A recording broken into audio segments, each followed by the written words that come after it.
नमस्कार. मानदेश भूषण मध्ये सर्वांचे स्वागत. आज आपण मान तालुक्यातील गोडसेवाडी या ठिकाणी आलेलो आहे. अखंड हरिनाम सप्ताह या गावामध्ये सुरू आहे आणि हा सप्ताह केव्हापासून सुरू झाला आणि सप्ताहानिमित्त कोणकोणते कार्यक्रम आयोजित केलेले आहेत या संदर्भात आपल्याला अधिक माहिती देण्यासाठी आज आपल्या सोबत आहेत आप्पासाहेब कदम. आपण जो कार्यक्रम पाहत आहेत ते पारायण सोहळ्यातील आहे. ज्ञानेश्वरी वाचनाचा हा कार्यक्रम आहे. शाळकरी मुलं आणि ग्रामस्थ या ज्ञानेश्वरी वाचनासाठी आलेले आहेत आणि ते वाचन करण्यामध्ये दंग झालेले आहेत.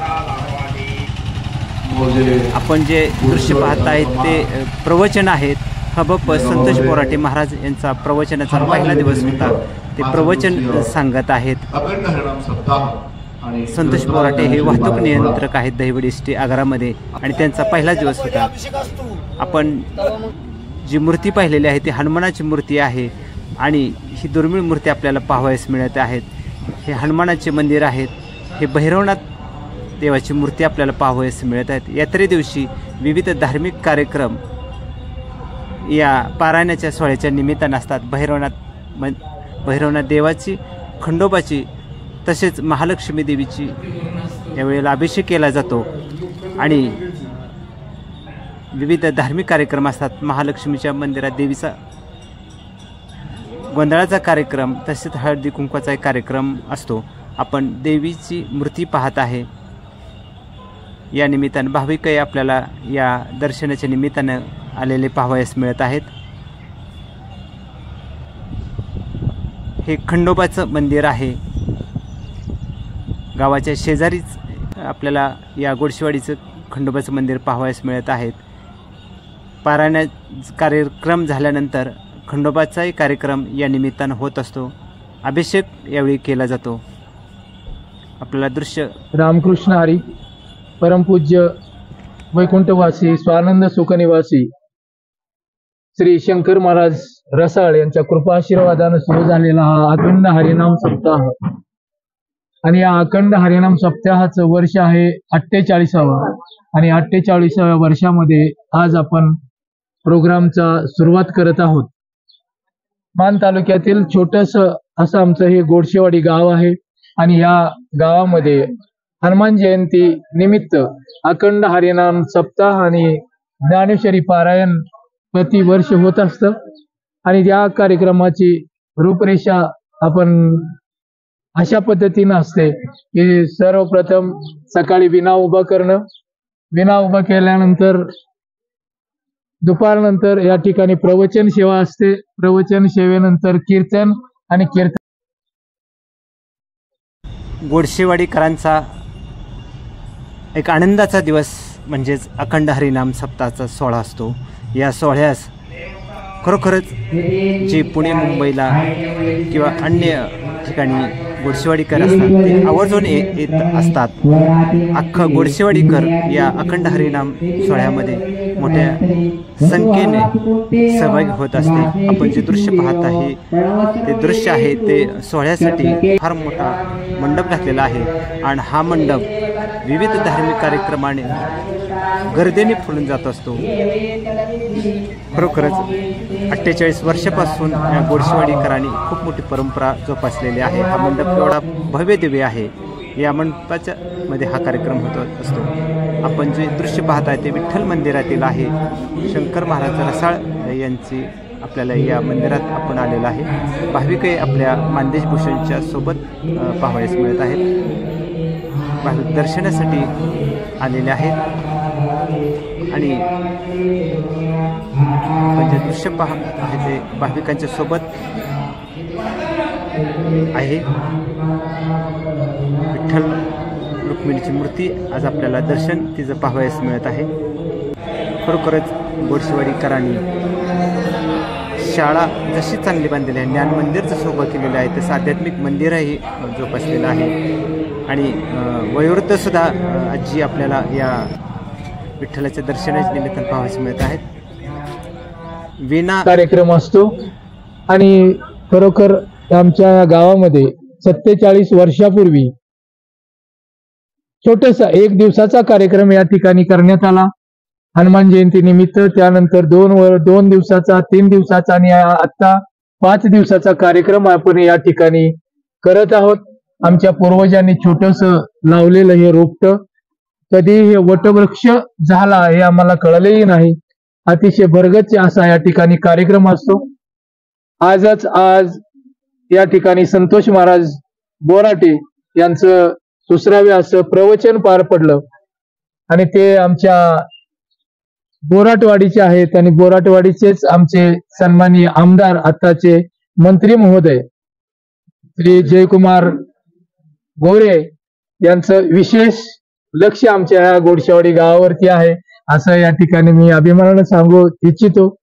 आमच्या या कार्यक्रमामध्ये आज संध्याकाळी नवनाथ महाराज जगदाळे यांचं 2वे असं कीर्तन होणार आहे आणि त्याचबरोबर 2ऱ्या दिवसाची जी काही सेवा आहे ते प्रवचन आमच्या एका गोडशेवाडी गावचेच मारुती महाराज सूर्यवंशी यांचं प्रवचन आणि त्याच्यानंतर कीर्तन ही आमच्याच गावची एक बाल कीर्तनकार वृषाली रोमन याचं असणार आहे आणि वृषाली रोमनचं प्रवचन कीर्तन झाल्यानंतर या ठिकाणी श्री गुरुदत्त भारुडी भजन मंडळ ओझरडे यांचं नाट्यरूपी भारुडी भजन या ठिकाणी होणार आहे.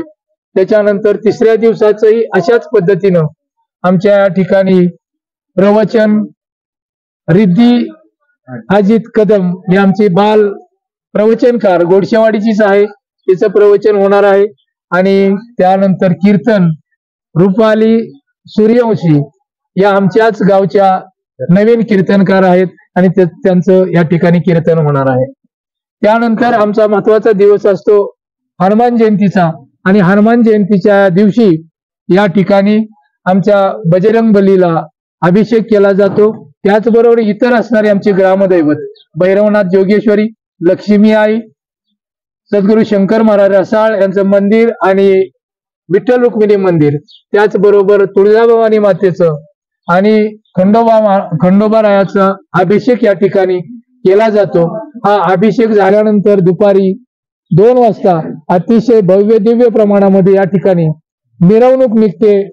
त्या सनई ढोल ताशांच्या गजरामध्ये या ठिकाणी आमच्या बजरंग बलीची आणि इतर देवताच्या प्रतिमेची मिरवणूक या ठिकाणी काढली जाते.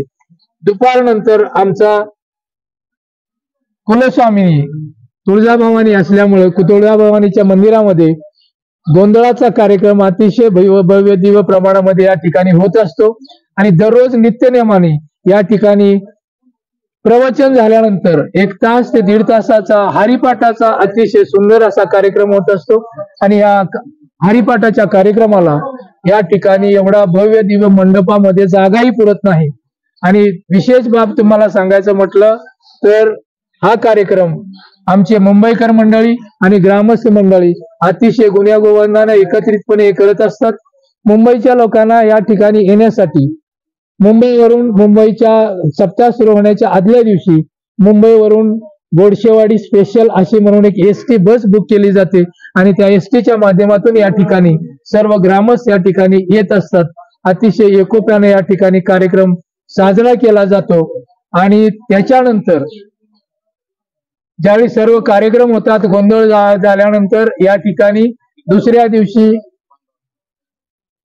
झाल्यानंतर त्या दिवशी रात्री परमपूज्य वैकुंठवासी सद्गुरू शंकर महाराज रसाळ यांचे सुपुत्र पांडुरंग महाराज रसाळ यांचं रात्रीचं कीर्तन असतं आणि कीर्तन झाल्यानंतर त्या दिवशी आम्ही हिंदू धर्म संस्थापक मला या रक्षक हिंदू धर्म रक्षक छत्रपती संभाजी महाराज यांच्या जीवनावरती आधारित छावा चित्रपट हा रात्री दाखवण्यात येणार आहे.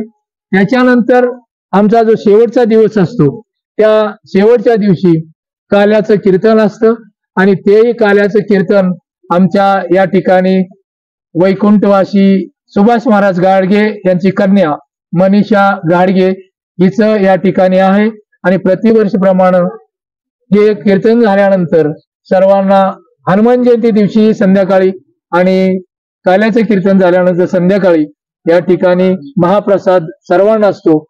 5 दिवसही दररोज संध्याकाळी या ठिकाणी अन्नदानाचा कार्यक्रम गावच्या वतीनं या ठिकाणी असतो. कितीही पब्लिक आलं तरी सर्वांच्यासाठी या ठिकाणी जेवणाचा कार्यक्रम असतो.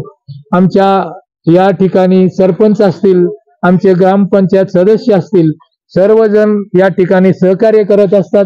आमचे सन्माननीय मंत्री महोदय जयकुमार गोरे साहेब हे ती प्रत्येक वेळेला ज्यावेळी आम्ही बोलवेल त्यावेळी या ठिकाणी आमच्या गावाला, छोटंसं गाव असलं तरी या ठिकाणी भेट देत असतात. आमच्याच गावचे कीर्तनकार सन्माननीय हरिभक्त परायण अंकुश महाराज कदम, भले आमचं गाव अतिशय छोटं असलं तरी आमच्याकडे असे लोक आहेत की ज्यांच्यामुळे आमच्या गावचं नाव अतिशय उच्च पदावरती गेलेलं आहे, असं आनंदानं सांगावं असं वाटतं, अभिमानानं सांगावं असं वाटतं. आमच्या गावच्या अंकुश महाराज कदम यांच्या माध्यमातून पूर्ण महाराष्ट्रामध्ये आमच्या गावाचं नावलौकिक झालेलं आहे. आमच्या गावामध्ये अतिशय चांगल्या पद्धतीनं शिक्षण घेणारी मुलं आहेत.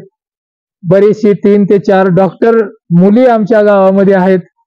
आमच्या आताच तुम्हाला आणखी विशेष सांगायचं म्हणजे या ठिकाणी बघत असाल कुठेही रस्त्याचं काम वगैरे आहे, तुम्ही पाहिलं असेल, सन्माननीय जयकुमार गोरे भाऊ यांच्या माध्यमातून आमचे कॉन्ट्रॅक्टर म्हणा, आमच्या गावचेच व्यक्ती म्हणा, किसन चव्हाण यांच्या माध्यमातून अतिशय सुंदर पद्धतीनं पूर्ण गावाचा विकास या ठिकाणी झालेला आहे. अशा पद्धतीनं या ठिकाणी सांगावं असं वाटतं.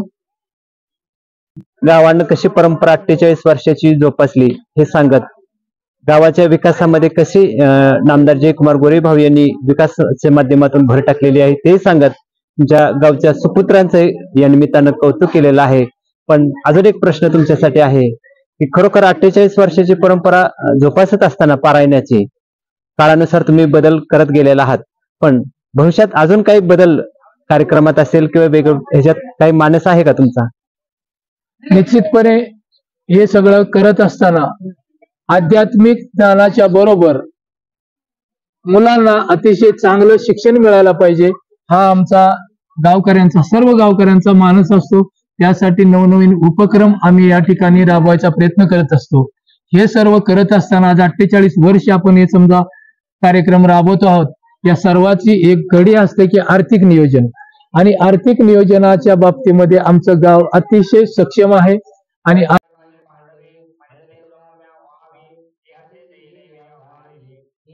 आपल्याला अजून एक दृश्य पाहावयास मिळत आहे. ते दृश्य आहे की तरुणाई सुद्धा या पारायण सोहळ्यामध्ये मोठ्या संख्येने सहभागी झालेले आहे. खरं तर ही सर्व तरुण मंडळी पुणे मुंबईला नोकरी आणि व्यवसाय निमित्त आहेत, पण तेही मोठ्या संख्येने आपला सहभाग नोंदवत आहेत. त्याचबरोबर त्यांच्यासोबत आहेत ते ज्येष्ठ मंडळी आहेतच, पण शेतकरी वर्गही आपल्याला यामध्ये मोठ्या संख्येने सहभागी झालेला दिसत आहे. गावातील ग्रामस्थ तरुण मंडळ सगळ्यांच्या तर्फे तुमच्या टाळ्या गोडशेवाडीकरांचं भूषण म्हणजेच अंकुश महाराज कदम आहेत, तेही आपल्या मानदेश भूषणशी सोबत आहेत. यावेळी संतोष बोराटे हबप यांनी प्रवचन केल्यानंतर त्यांचा हा सत्कार सोहळा आपल्याला पाहावयास मिळत आहेत. अंकुश महाराज कदम, आप्पासाहेब कदम आणि भाविक आज सोबत आहेत.